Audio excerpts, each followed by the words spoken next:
આ વર્ષે ખેડૂત ભાઈ મારી એક અપીલ છે કે આ વર્ષે આવો સાહસ ન કરો. 8 તારીખે જ્યાં કૃપાલસિંહભાઈ ચોમાસું પહોંચ્યું હતું ત્યાંથી 1 ઇંચ પણ ચોમાસું આગળ નથી ચાલ્યું. આ ખૂબ ગંભીર બાબત છે. અલ્નીનો છે અત્યારે સક્રિય થવાનું ચાલુ થઈ ગયું છે. હવામાન આખું ડામાડોળ કરી રહ્યું છે. પવનની ઝડપ વધારે રહેશે ત્યાં સુધી ચોમાસાનો પ્રવેશ થવો એ અઘરો છે. પણ વર્ષ નબળું થશે એમાં હવે આમાં જોવાનું એ પણ છે. વલસાડ અને સૌરાષ્ટ્રના દરિયાકાંઠામાં અમુક વિસ્તારમાં ચોમાસું બેસી છેલ્લા 5 વર્ષ જે પ્રકારે થયા છે એટલા બધા સારા વર્ષ નથી થવાના કે ડુંગળી વાવે ચોમાસામાં તો હવામાનની દ્રષ્ટિએ કોઈ પ્રોબ્લેમ નહીં આવે. આમ તો એવું કહેવાય છે કે આંખોમાં બેઠેલા ચાતક કહે છે કે ચોમાસું ક્યાંક આસપાસ છે અને આમ જોઈએ તો ચોમાસું છે તે મહારાષ્ટ્રમાં છેલ્લા 2 દિવસથી છે ગુજરાતના પાડોશી રાજ્યમાં અટવાયેલું છે.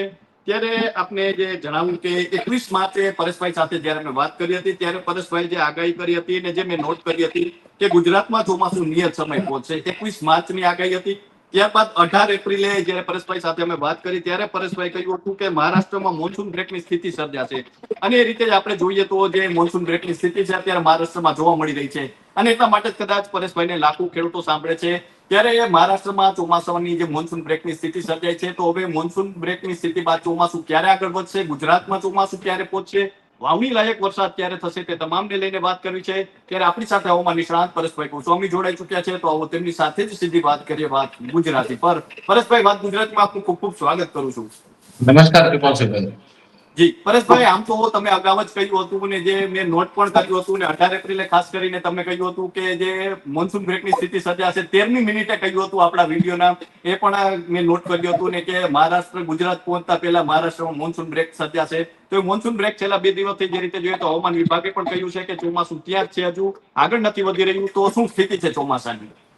ચોક્કસથી કૃપાલસિંહભાઈ આમ જોવા જઈએ તો નૈઋત્યનું ચોમાસું છે એ જેવી રીતે કેરળમાં પ્રવેશ્યું ને કેરળથી પછી ઝડપથી આગળ વધતું હતું એટલે ઘણા બધા મિત્રોને એમ હતું કે ભાઈ ચોમાસું છે હવે ઝડપથી આગળ વધે છે તો ગુજરાતમાં આવશે.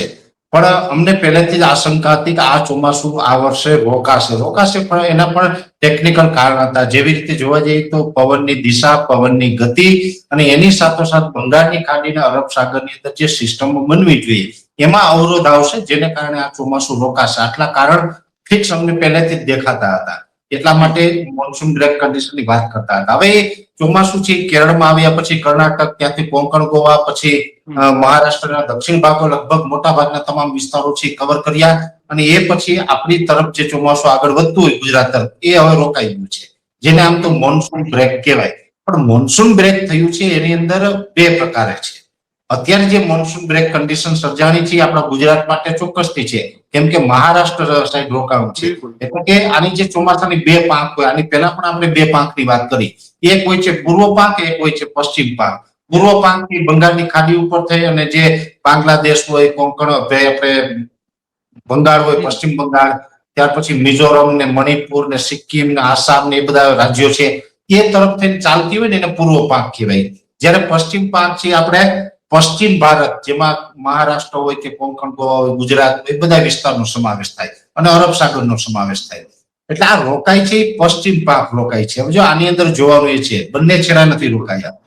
પૂર્વ પાંખ જે 7 સિસ્ટર સ્ટેટ કહેવાય છે મિઝોરમ, મણિપુર એ સાઈડનો છેડો છે એ થોડો આગળ વધે છે. ભલે એની ગતિ ધીમી છે પણ એ સાઈડનો છેડો છે આગળ વધે. ત્યાં બ્રેક નથી થયું, બ્રેક આપણી તરફ થયું છે. માત્ર તકલીફની આપણી તરફ છે આ બધી. અને તકલીફની પાછળનું મેઇન કારણ એ છે કે અત્યારે અરબ સાગર અને જે બંગાળની ખાડી છે એમાં ખાસ કોઈ પ્રકારની સિસ્ટમ નથી. એક પ્રકારે નિરસતા જેવું વાતાવરણ છે અને પવનની જે ઝડપ હોવી જોઈએ એ અનબેલેન્સ છે. એટલે તમામ પરિબળોને કારણે અત્યારે ચોમાસું રોકાયું છે અને આ રોકાયું એમાં ખાસ કરીને 8 તારીખે 8 જૂને જે જગ્યાએ ચોમાસું પહોંચ્યું હતું એ રોજ જે રીતે 3 વાગે આઈએમડી એટલે કે ઇન્ડિયન મેટ્રોલોજી ડિપાર્ટમેન્ટ જે સરકારી સંસ્થા છે એમના દ્વારા આની રોજ 3 વાગે અપડેટ આપવામાં આવે છે અત્યારે એમની વેબસાઇટ ઉપરથી. એમાં ચોમાસું કેટલું ચાલે એ બતાવે છે એ લોકોએ અને અમારા જેવા ઇન્ડિવિજ્યુઅલ આગાહીકારે પ્રિડિક્શન કરતા હોય. પણ 8 તારીખે જ્યાં કૃપાલસિંહભાઈ ચોમાસું પહોંચ્યું હતું ત્યાંથી 1 ઇંચ પણ ચોમાસું આગળ નથી ચાલ્યું. આ ખૂબ ગંભીર બાબત છે. 8, 9, 10, 11 અને આજે 12 જૂન થઈ છે. 12 જૂન સુધી એટલે કે આમ કહી શકાય કે 4-5 દિવસ હવે થવા આવ્યા છે. 1 ઇંચ પણ ચોમાસું આગળ નથી વધ્યું, ચોમાસું ત્યાં રોકાઈ ગયું છે. એટલે સ્વાભાવિક રીતે અત્યારે ચિંતાનો માહોલ છે. બધા પોતપોતાની રીતે વાતો કરશે કે હવે તો વર્ષ નબળું થઈ જશે, હવે તો ચોમાસું આવશે નહીં. પણ વર્ષ નબળું થશે એમાં હવે આમાં જોવાનું એક એ પણ છે કે ગુજરાતની અંદર ઘણા બધા ઓથેન્ટિક આગાહીકાર હોય છે. હવામાન વિભાગ છે, સ્કાયમેટ છે, મારા જેવા પણ થોડું ઘણું જાણતા હોય એવા ઘણા બધા આગાહીકાર છે. પણ આ જે લોકોનું સ્ટેટમેન્ટ આવે ને એના ઉપર ધ્યાન આપવું, અફવા ઉપર કોઈ ખેડૂતો ધ્યાન ન આપવું. આજે જે મિત્રોને કાંઈ ખબર જ નથી અને એવું કે હવે તો આ ચોમાસું નબળું પડી જશે, અમારો વર્ષોનો અનુભવ છે, પણ એવું નથી થવાનું. હા, એક ચોક્કસથી છે કે જે ગયા વર્ષે હતું એના કરતા તો ઓછા વરસાદ પડવાના. ગયા વર્ષે 109% હતા, એની આપણે ઘણી વખત વાત કરી છે કે ગયા વર્ષે 109% હતો, પણ આ વર્ષે 92 થી 95% સુધીનો કોઈ આંકડો આવશે. એટલે ગયા વર્ષ કરતા તો ઓછા વરસાદ પડવાના છે. એ ઓછા વરસાદ છે એ જૂન, જુલાઈ અને 15 ઓગસ્ટ ત્યાં સુધી આ જે ઓછા વરસાદ વાળું આખું સેશન હાલવાનું છે. એટલે ચોમાસું હવે અત્યારે અટકાયેલું છે. આજે પણ ભલે 12 તારીખે ચાલ્યું નથી, અપેક્ષા એવી છે લગભગ આજે મોડી રાત્રે અથવા તો આવતીકાલે 13 તારીખથી હલન ચલન કદાચ એની થશે ને ક્યાંક મૂવમેન્ટ કરશે એવું અત્યારે લાગી રહ્યું છે.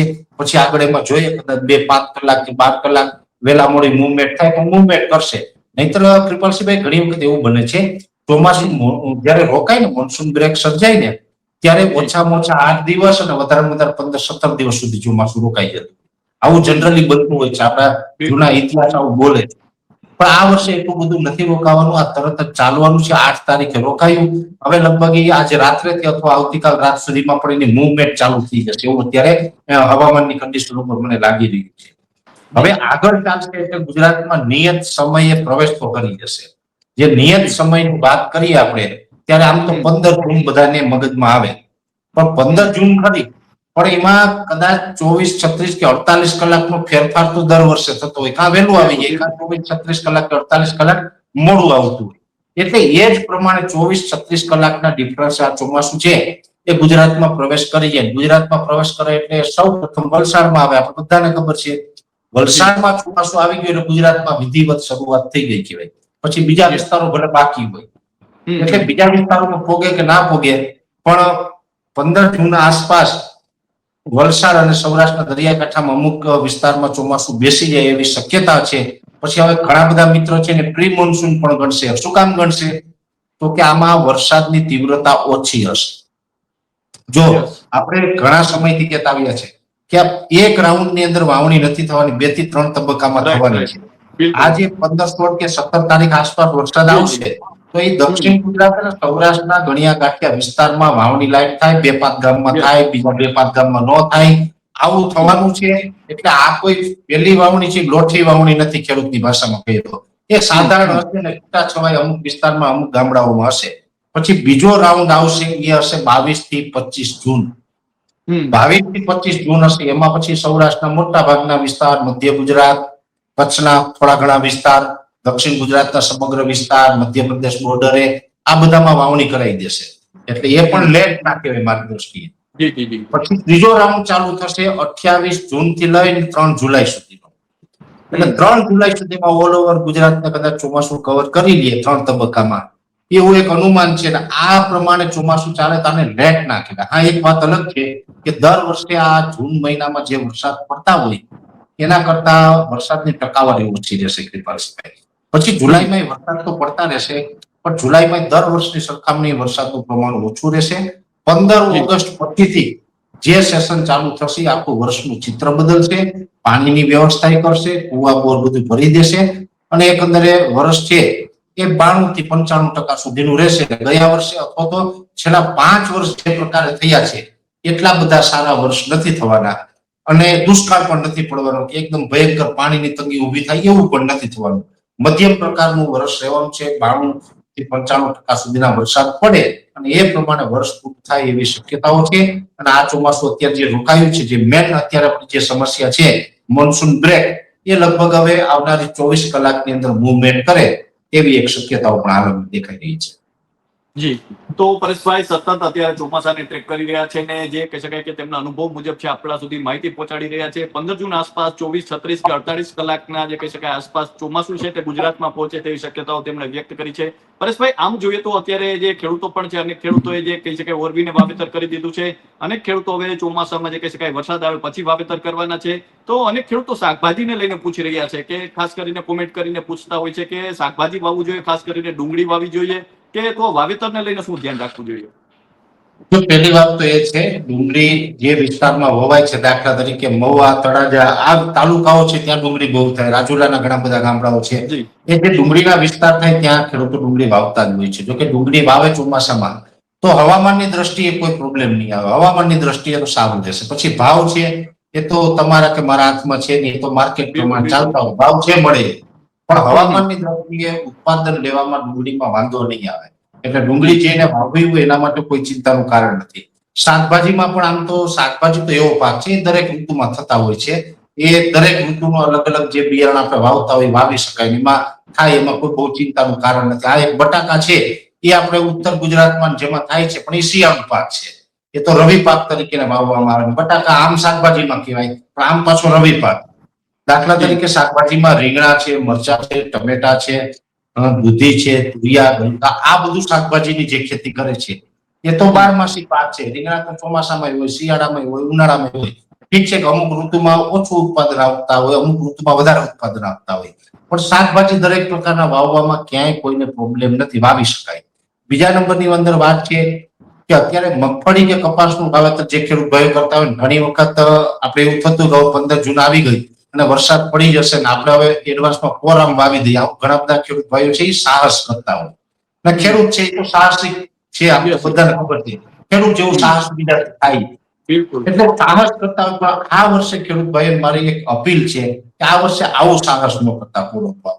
એનું કારણ છે કૃપાલસિંહભાઈ કે આજે 15 જૂન આસપાસ છે, હવે ભલે ચોમાસું આવે તો અમુક વરસાદ થશે, બાકી નથી થવાનું. માનીએ કે ખાવ ન થાય જે ગામડામાં, એને વાંધો ના પડે. જો અડધો વરસાદ થાય કે જેમાં વાવણી લાયક પણ નહીં અને હાવ ન થાય એવું નહીં, થોડો ઘણો કદાચ અડધો ઇંચ કે 1 ઇંચ વરસાદ થાય તો બિયારણ બગડી જાય, બિયારણ ઉગે નહીં. પછી પૂરો વરસાદ થશે તો ઉગશે. એટલે જો કોરામ વાવ્યું હોય ને અડધો વરસાદ થાય તો આપણે નુકસાની આવશે. એટલે કોઈએ કોરામાં વાવવાનું સાહસ આ વર્ષે ન કરવું જોઈએ. પૂરેપૂરો વરસાદ પડે, જે આપણે કહી શકાય કે વાવણી લાયક આમ જમીન ભીની થઈ જાય, એ પછી જ વાવેતર કરવું. બાકી તમામ પ્રકારના કપાસ હોય, મગફળી છે, સોયાબીન, તુવેર, એરંડા, આ બધા પાકો જે ખરીફ પાકો છે એ દરેક પાકો માટેનું હવામાન અનુકૂળ રહેવાનું છે. અને આપણે એકંદરે કહી શકાય કે છેલ્લે દર વર્ષે જે પાથરા પલળે છે એટલું બધું વાંધો નહીં આવે. વચ્ચે ગેપ મળશે, ગેપમાં અમારી આગાહી હોય કે ભાઈ 10-12 દિવસ હમણાં ગેપ છે, વરસાદ નથી આવતો, ગેપમાં તમે સાચવી લો તો પાથરાય નહીં પડે. એ પ્રકારનું આખું હવામાન રહેવાની શક્યતા અત્યારે દેખાય છે. જી, પરેશભાઈ, ખાસ કરીને આ વર્ષે જોઈએ તો પવન ખૂબ જોવા મળી રહ્યો છે. દેશના પણ અનેક ભાગોમાં વાવાઝોડા જેવું વાતાવરણ જોવા મળી રહ્યું છે. તો શા માટે આ વર્ષે પવન છે તે આટલો બધો જોવા મળી રહ્યો છે? પહેલી વાત તો એ છે કે પવનની પાછળ ટેમ્પરેચર છે એ પણ મહત્વનું હોય છે. ટેમ્પરેચર આ વર્ષે સામાન્ય કરતા ઊંચું જ રહ્યું, આપણે બધાએ અનુભવ્યું. જે ઉનાળા દરમિયાન જે આપણે તાપમાન જોવા મળ્યું એ તો આપણે રેકોર્ડ બ્રેક તાપમાન હતું. સતત 40 ડિગ્રી ઉપર, 42, 43, 44 ડિગ્રી, અને હજુ પણ ક્યાં કમ છે. ભલે અત્યારે 40 નથી, પણ હજુ અત્યારે જે જૂન મહિનાની અંદર પ્રથમ અઠવાડિયામાં હોવું જોઈએ, પ્રથમ અને બીજા અઠવાડિયામાં, એ નોર્મલ તાપમાન કરતા તો થોડુંક આકરું જ છે અત્યારે. અને ઉકળાટ અને બફારો છે એ પણ થોડોક વધારે જ છે દર વર્ષે સરખામણીએ. હવે એની પાછળના કારણ પણ 2-3 છે. એક તો આ વર્ષે ઉત્તર ગોળાર્ધમાં બરફ વરસાદનું પ્રમાણ પણ ઓછું રહ્યું હતું. અલ્નીનો છે અત્યારે સક્રિય થવાનું ચાલુ થઈ ગયું છે. હવામાન આખું ડામાડોળ કરી રહ્યું છે. અલ્નીનો છે એ તમામ પરિબળોને કારણે ક્યાંય ને ક્યાંય તાપમાન ઊંચું ગયું. તાપમાન ઊંચું જવાને કારણે પણ પવનની સ્પીડ વધારે છે. અને બીજા પણ જે વાતાવરણમાં અનબેલેન્સતા છે એ તમામ અનબેલેન્સતા એ પવનની ઝડપ વધારી છે. અને એક વાત એ પાકી છે કે કેરળના દરિયાકાંઠે જ્યારે ચોમાસું આવવાનું હોય ત્યારે અહીંયા પવનની ઝડપ વધી જાય. જ્યારે ગુજરાતની અંદર ચોમાસું પ્રવેશ કરવાનું હોય ત્યારે પવનની ઝડપ ઘટી જવી જોઈએ. એની જગ્યાએ અત્યારે પવનની ઝડપ વધારે છે. જ્યાં સુધી પવનની ઝડપ વધારે રહેશે ત્યાં સુધી ચોમાસાનો પ્રવેશ થવો એ અઘરો છે. પવનની ઝડપ ઘટશે પછી ચોમાસાનો પ્રવેશ ગુજરાતમાં થશે, આ વાત ચોક્કસ છે. એટલે અત્યારે મોન્સૂન બ્રેક થયું છે ને, એને કારણે પણ પવનની ઝડપ વધારે છે. જો ચોમાસું સતત ઝડપથી આગળ વધતું હોત ને તો પછી પવનની ઝડપ ઘટી જાય, પણ ચોમાસું રોકાયું છે, ચોમાસું સક્રિય થશે, જેવી રીતે મજબૂતાઈથી જો સક્રિય થઈને આગળ ચાલશે તો પવનની ઝડપ છે એ ઘટી જશે.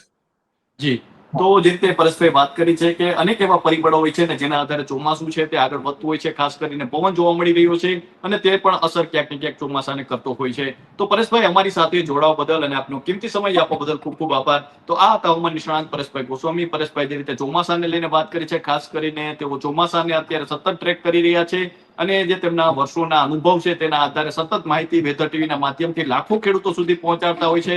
અને આમ પણ જે કહી શકાય કે તેઓ ચાર દિવાલોમાં બેસીને નહીં પરંતુ ખેડૂતના ખેતરે જઈને પણ ખાસ કરીને અનેક એવી જે ખેડૂતોની વાતો હોય છે તે આપણા સુધી પહોંચાડતા હોય છે. વાવણીમાં શું ધ્યાન રાખવું તેને લઈને પણ તેમણે આજે વાત કરી છે. તો હાલ બસ આટલું જ. ફરી મળતા રહીશું વાત ગુજરાતી પર.